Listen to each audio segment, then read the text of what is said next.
बिस्मिल्लाहिर्रहमानिर्रहीम। अस्सलाम वालेकुम नाज़रीन, मैं हूँ मोगीज़ सलीम।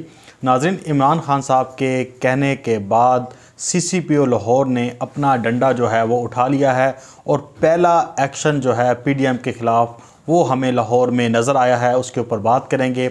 इसके अलावा एक पाकिस्तान के लिए खुशखबरी है, पाकिस्तान के लिए, इमरान खान साहब के लिए। आपको पता है कि एक इस्लाम के लिए और मदीना की रियासत बनाने के लिए जो इमरान खान साहब इक़दामात कर रहे हैं, उन्हें ना सिर्फ पूरी दुनिया में सराहा जा रहा है बल्कि पाकिस्तान में भी लोग उसको अप्रिशिएट करते हैं। अब अक़वाम मुत्तहिदा में भी इमरान खान साहब का डंका बजा है और बहुत बड़ी करारदाद जो है वो जो है उन्होंने मंजूर कर ली है। वो करारदाद क्या है उसके ऊपर भी बात करेंगे। साथ में ही हम एक अहम तरीन ख़बर आपके साथ नाज़रीन शेयर करेंगे, वो ये है कि PDM के ख़िलाफ़ जो है वो पाकिस्तान तहरीक इंसाफ, या आप यूँ समझ लें कि हुकूमत जो है उन्होंने उनके बंदे तोड़ने के लिए राब्ते शुरू कर दिए हैं। और वो राब्ते शुरू क्यों किए हैं उसके ऊपर भी बात करेंगे। और साथ में ही नवाज़ शरीफ ने हथियार अपने डाल दिए हैं और मरीम नवाज़ के लिए बहुत बड़ी परेशानी बन गई है कि अब नवाज़ शरीफ भी अपने हथियार जो है वो डालता जा रहा है। और नज़र यही आ रहा है कि PDM बैक फुट पर है और कोई रास्ता जो है उन्हें मिल नहीं रहा कि जिस रास्ते से वो निकलें। बहरहाल इसके ऊपर पूरी हम डिटेल के साथ बात करेंगे। पहले आपको खुशखबरियाँ जो हैं खान साहब के हवाले से वो आपको सुना दूँ, हुकूमत के हवाले से, कि अक़वाम मुत्तहिदा में इमरान खान साहब की इस्लामोफोबिया के ख़िलाफ़ जो है एक करारदाद जो है वो मंजूर कर ली गई है। और आपको पता है कि इस वक्त पाकिस्तान में सबसे ज़्यादा तनकीद इमरान खान साहब की हुकूमत पर की जा रही है कि वो फ़्रांस के सफ़ीर के हवाले से कोई वो नहीं ले रहे, एक्शन नहीं ले रहे। हालाँकि जितनी ज़बरदस्त किस्म का काम इमरान खान साहब ने इस्लाम के लिए और आप सल्लल्लाहु अलैहि वसल्लम की नामूस के लिए किया है, शायद ही कोई पाकिस्तान में वज़ीर-ए-आज़म आया होगा जिसने इतने दबंग अल्फाज में या दबंग तरीके से जो है वो मौक़िफ़ जो है वो नरेटिव जो है वो बिल्ड किया होगा। और इमरान खान साहब वेस्ट को जो समझाते हैं वो हमारे सामने हैं। बैनुल मज़ाहिब और बैनुल सकाफ़ती मुज़ाकरात के हवाले से जो के फ़रोग़ के हवाले से पाकिस्तान की करारदाद ये मंजूर की गई है और इसको सराहा भी गया, जिसमें पाकिस्तान ने जो है ये भी कहा कि हज़रत मोहम्मद सल्लल्लाहु अलैहि वसल्लम की शान में गुस्ताखी करना जो है उसको सही करार ना दिया जाए, गलत करार दिया जाए। तो वो ये भी माना गया है। आप देख लें कि वही ये मरीम नवाज़ थी जो खादिम रिजवी साहब के इंतकाल पर जो है उनकी तस्वीर शेयर करके कह रही थी कि इसके अंदर भी शायद हुकूमत का कोई लेना देना था, या फिर जब वो धरना देने के लिए आए थे तब भी ये ट्वीट कर रही थी। और एक पाकिस्तान में मजहबी कार्ड खेलने के हवाले से जो है वो एक तरीका अख्तियार कर रही थी। और साथ में फजल रहमान, आपको पता है कि वो कितना मजहबी कार्ड खेलता है, हालांकि उसका मज़हब से दूर दूर तक ताल्लुक़ नहीं है। उसका सारा काम आजकल सियासत है। मज़हब के लिए उसने इतना काम नहीं किया जितना उसने सियासत अपने इक़्तिदार के लिए किया है। खैर, ये पाकिस्तान के लिए खुशखबरी है। और ये आप सल्लल्लाहु अलैहि वसल्लम का जो एक खादिम है वो पाकिस्तान में बैठा हुआ है, इमरान खान, और वो पूरी दुनिया में इस्लामोफोबिया के ख़िलाफ़ जो है एक इक़दामात कर रहा है और उसकी दुनिया सराहा भी रही है। ये अक़वाम मुत्तहिदा में जो है मंजूर हुई है, किसी और जगह पर ये करारदाद मंजूर नहीं हुई। नाज़रीन, ये बहुत बड़ा काम है अक़वाम मुत्तहिदा में जाकर हज़ूर पाक सल्लल्लाहु अलैहि वसल्लम का मुकदमा लड़ना। हालांकि उनकी शान के लिए ये चीज़ें बहुत थोड़ी हैं, उनकी शान में कमी नहीं हो सकती। हमारी जान भी आका सल्लल्लाहु अलैहि वसल्लम पर कुर्बान। तो लेकिन ये एक जो चीज़ें हैं नज़र आती हैं कि जो बंदा दिल के साथ कर रहा होता है।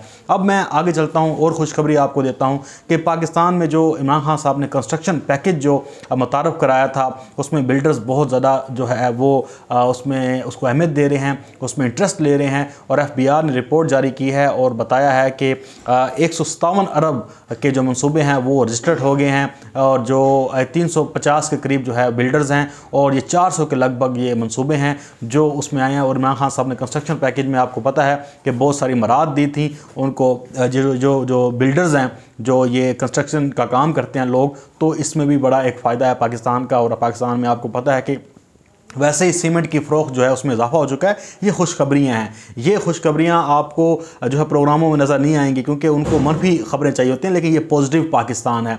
पॉजिटिव पाकिस्तान, उभरता हुआ पाकिस्तान, तरक्की करता हुआ पाकिस्तान और अपनी मंजिल की जानिब गामज़न ये पाकिस्तान है जो हमें दिख रहा है, नज़र आ रहा है। और हमें कामिल यकीन है कि इंशाअल्लाह ताला ये सारी जो मुश्किलात हैं वो एक दिन ख़त्म होंगी और पाकिस्तान मजबूत होगा। अब आगे चलते हैं जनाब, जो मेन एक स्टोरी थी वो आपको बता देता हूँ, फिर एक और 2-3 स्टोरीज़ हैं वो बड़ी अहम तरीन है, वो आपके साथ शेयर करनी है कि मुस्लिम लीग नून के जो MPs MNAs हैं उनके साथ जो है उस्मान बुज़दार साहब की मुलाकातें तय की जा रही हैं और उम्मीद यही की जा रही है कि उनके साथ मुलाकात करके उनके खदशात भी मुस्लिम लीग नून के साथ बहुत हैं, और जो पहले लोग जो वज़ीर-ए-आला पंजाब के साथ मुलाकातें कर चुके थे उन्हें दोबारा से जो है यकीन दहानी भी कराई गई है कि आप अगर इस्तीफ़े देते हैं तो अगर आप इस्तीफ़े नहीं देते तो आपको मुकम्मल तौर पर कानूनी प्रोटेक्शन भी दी जाएगी और आपके साथ कोई नाइंसाफ़ी भी नहीं होगी।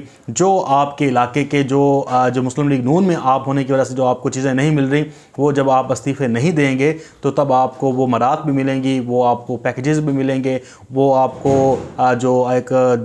जो सरकारी फ़ंड्स होते हैं वो भी दिए जाएंगे। और जो हमारी इतलात हैं, जो बताया जा रहा है कि इनके जो लोग हैं वो कम से कम 30 के करीब जो पंजाब असम्बली के लोग हैं 30 के करीब, और इतने ही जाके कौमी असम्बली में बनते हैं PDM के तमाम लोग मिलाकर, लेकिन जो 30-40 का फिगर कौमी असम्बली में आता है और 30 जो हैं वो कंफर्म बात है कि मुस्लिम लीग नून के हैं जो इन्हें खदशा है। अब देखिए इमरान खान जो मरीम नवाज़ ने कल इल्तिजा क्यों की, इल्तिजा इसलिए की जाती है कि उन्हें पता होता है कि हुकूमत ने काम डाल दी है, हुकूमत पीछे लगी हुई है और हुकूमत हर तरह से जो हो सकता है वो हुकूमत बचाने के लिए ज़ाहिर बात है इक़दाम करने हैं। और ये 5 साल के लिए हुकूमत आई है, कोई 1-2 साल के लिए नहीं आई। तो हुकूमतें करती हैं ऐसा, क्योंकि अपने मुखालफिन को हर तरह से जब वो अपने हर तरह से जो कदम उठाती हैं तो फिर हुकूमत भी अपने हर तरह से कदम उठाती है और चीज़ें होती हैं। अब जनाब क्या है कि मरीम नवाज़ ने कल इल्तिजा की है, उन्होंने कहा कि आपसे मेरी मोदबाना इल्तिजा है कि आपने अपनी इज़्ज़त का ख्याल रखना है और इस्तीफ़े जमा करा देने हैं। ठीक है, अब जो पहला इस्तीफ़ा आया है वो आया है सरगोदा से हामिद हमीद का। ये चौधरी हामिद हमीद साहब हैं, ये चौधरी वो है जनाब जो अदालत लाहौर हाई कोर्ट से भाग गया था। I think Lahore high court थी या सरगोदा की कोर्ट थी, जहाँ पे ये बंदा जो है ये मफरूर था और इसके ऊपर जो केस बना हुआ था वो ये था कि इसने 2018 के इलेक्शन में जो रिगिंग हुई थी, जो ये मुबैना तौर पे कहते हैं, उसके हवाले से आर्मी के ख़िलाफ़ से नारे लगाए थे। आपको याद होगा कि इन्होंने मुस्लिम लीग नून के लोग थे, उन्होंने नारे लगाए थे, फिर इनके ऊपर मुकदमात हुए थे, ये अदालत से बंदा भाग गया था।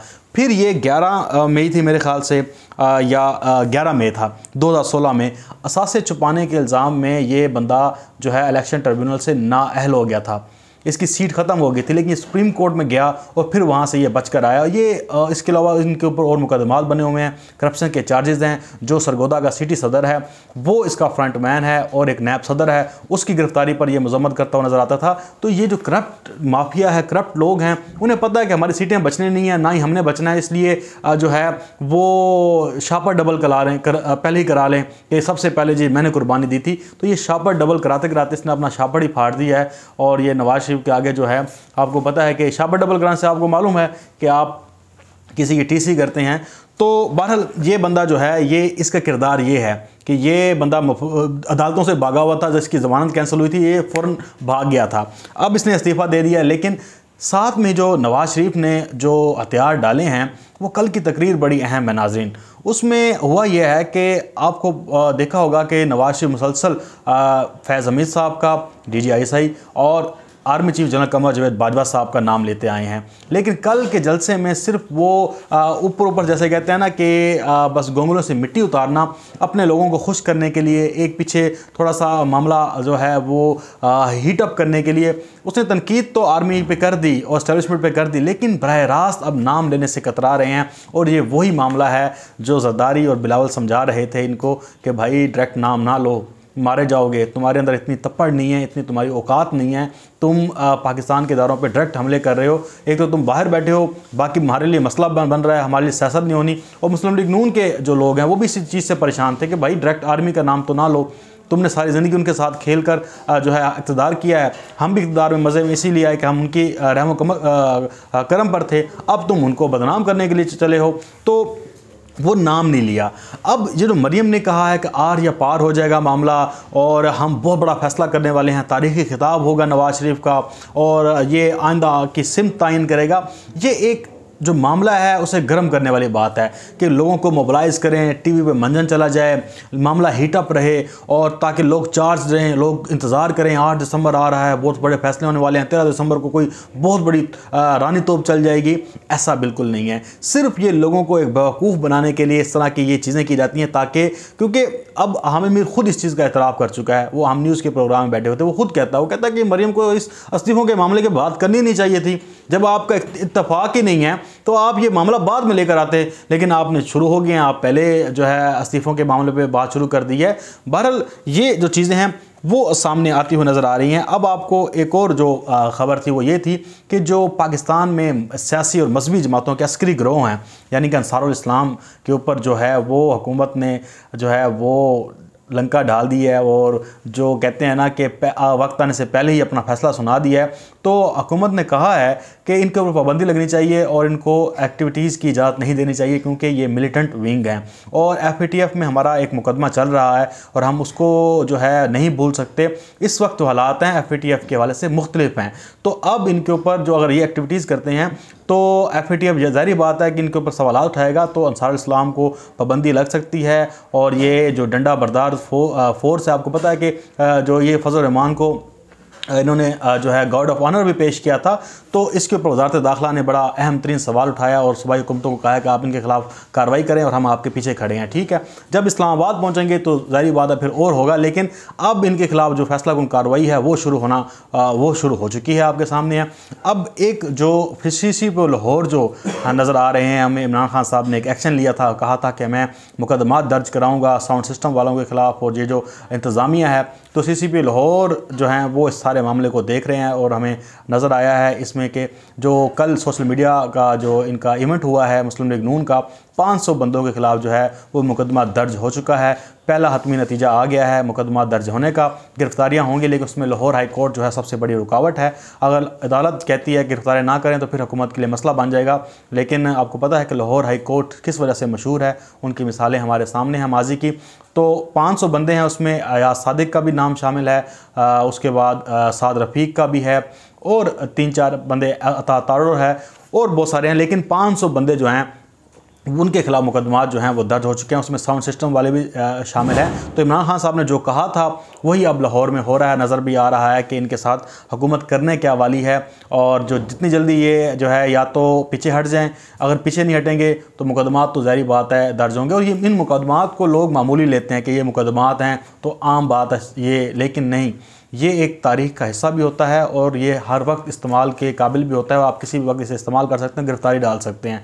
ये मुकदमात जो हैं इंतज़ामिया ऐसे नहीं डालती कि मुकदमे दर्ज होने से लोग कहते हैं जी कुछ नहीं होगा, बस मुकदमे दर्ज हो रहे हैं। ये बड़ी जगहों पर मामला जो हैं सीधे हो जाते हैं, मुकदमात में उसी मुकदमे में उठा लिया जाता है। तो ये आने वाले वक्त जो है उसमें ये बताएगा कि ये मुकदमात कितनी अहमियत रखते थे और PDM के लिए कितना ख़तरा थे।